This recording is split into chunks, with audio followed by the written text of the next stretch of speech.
Bonjour à tous. Donc nous sommes dans la paracha de Matot, Maaseh. Nous avons vu précédemment dans les parachutes précédentes des épisodes des phases pour le peuple juif, du style après la mort de Myriam et Neviah, le non-consentement du peuple juif et les paroles méchantes envers Moshe Rabbeinu sur le fait qu'il n'y avait plus d'eau. Après, donc nous avons vu l'épisode avec les Meraglim, les émissaires qui avaient parlé des paroles méchantes aussi sur la terre d'Eretz Israël. Ensuite, nous avions vu l'épisode avec Korach et Adato, les Korach et ses 250 piliers, donc c'était 250 hommes qui étaient avec lui. Korach qui avait parlé du mal sur Moshe Rabbeinu et sur Aaron, entre autres, son frère, le frère de Moshe Rabbeinu. Ensuite, l'épisode avec Bilam et Balak, qui était justement le roi de Midian, qui avait justement disposé face au peuple juif on va dire comme ça, des embûches pour le peuple juif, ce qui est concernant les relations interdites et la Avodah Zara. Ils avaient mis cela pour justement faire trébucher le peuple juif, afin qu'il soit justement complètement détruit par Akadosh Baruch Hu lui-même. Ensuite, nous allons voir dans notre paracha, donc Pinchas, donc nous rappelons bien l'épisode aussi avec Pinchas. Voyant cela, il avait vu Cosbi Batsur ainsi que la Midianite, donc avec l'épisode avec la Midianite, le chef de la tribu de Shimon, qui s'appelait Zimri ben Salou, qui était venu devant Moshe Rabbeinu avec entre les mains une femme, donc la fille du roi de Midian, qui était appelée Cosbi Batsur, Cosbi Batsur, et qui avait dit comme ça à Moshe Rabbeinu: ai-je le droit de prendre comme épouse, ou plutôt de prendre comme épouse cette femme-là? Ai-je le droit d'aller avec cette femme-là? Toi, Moshe Rabbeinu, avant d'attendre même sa réponse, toi, Moshe Rabbeinu, t'as bien pris une fille de Midian, la fille de Yitro. Donc moi aussi, j'ai le droit de prendre une fille de Midian. Et de suite, il était venu dans sa tente, il est parti dans sa tente et avait eu une relation interdite avec cette femme-là.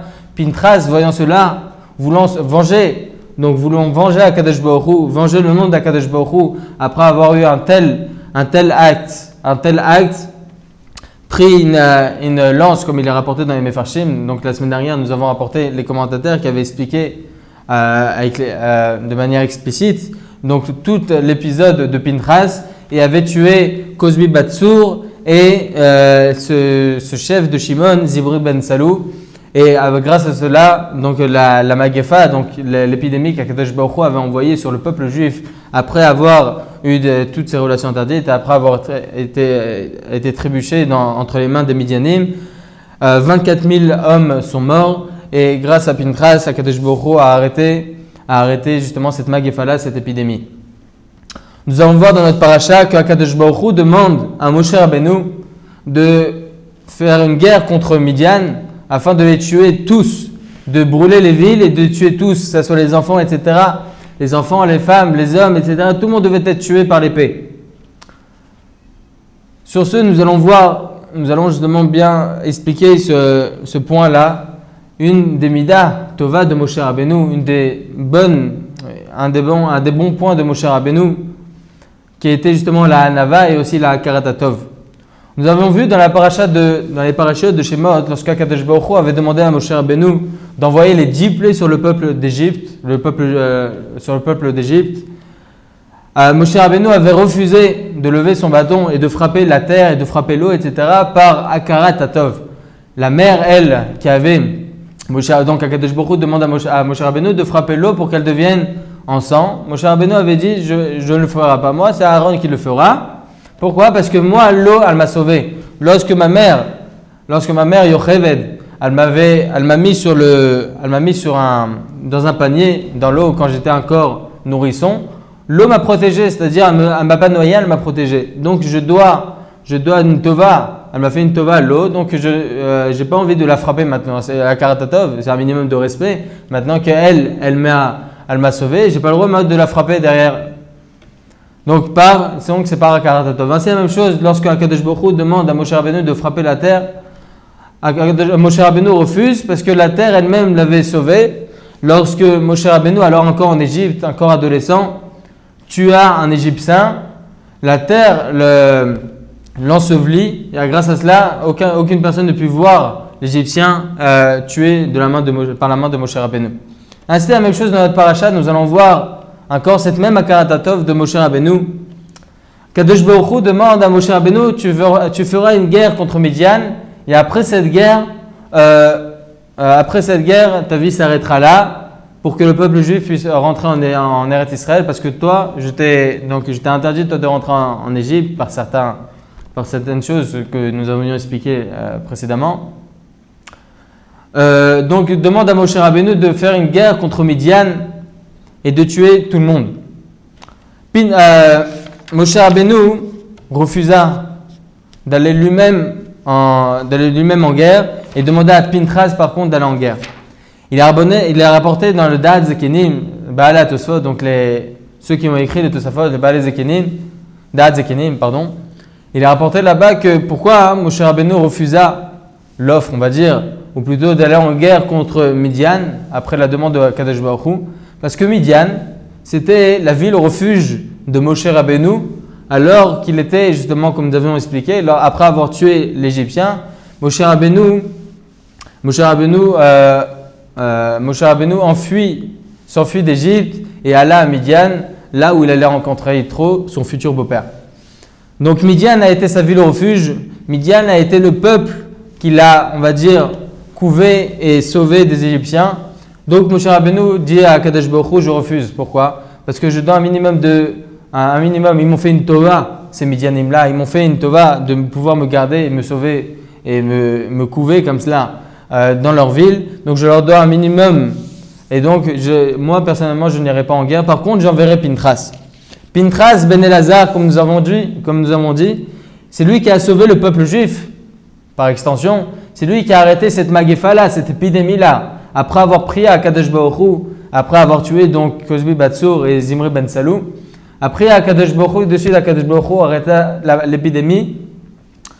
Parce que cet acte-là de Pinchas ben Elazar ben Aaron à Cohen, Pinchas, donc le fils de Elazar, le fils de Aaron à Cohen, c'est lui justement qui a justement vengé le nom d'Akadosh Baruch Hu et fait arrêter justement, donner justement cette peur-là envers le peuple juif. Donc Moshe Rabbeinu par contre envoie Pinchas ben Elazar ben Aaron à Cohen, donc ce Pinchas là qui a tué, comme nous avons dit, Zimri ben Salou et Cozbi Batsour, l'envoya en guerre. Il a rapporté comment ça se fait que Moshe Rabbeinu décida d'envoyer Pinchas spécialement aller en guerre, alors que lui Pinchas, comme nous avons dit les semaines précédentes, Pinchas ben Elazar ben Aaron à Cohen, qu'est-ce que ça veut nous dire?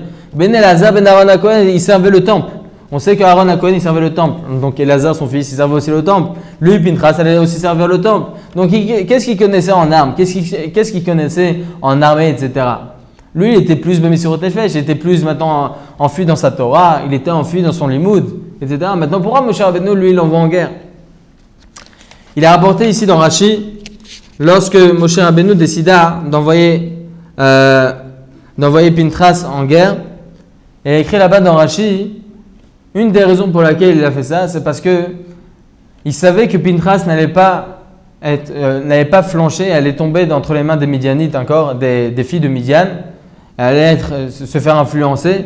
Pourquoi? Parce que lui, Pinchas, il allait encore Kano et Kinati, il allait encore venger le nom d'Akadosh Baruch Hu, mais aussi venger une autre personne, son grand-père maternel. Son grand-père maternel, c'était Yosef Hatzadik. Yosef Hatzadik, lui, qui était justement le fils de Yaakov Avinu, se fit vendre par ses frères, les 12, donc les fils de Yaakov Avinu, se fit vendre par ses frères aux Midianim en Égypte.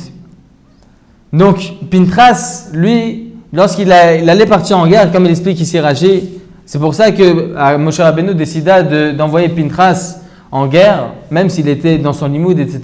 Parce que lui, il savait qu'il n'allait pas flancher entre les mains des Midianim. Pourquoi? Parce que lui, il allait venger son grand-père maternel.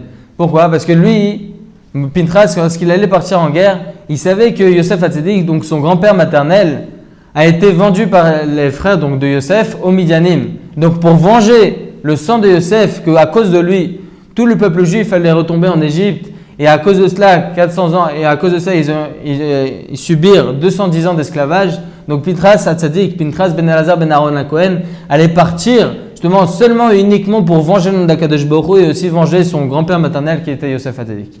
Shabbat Shalom, Mevorach.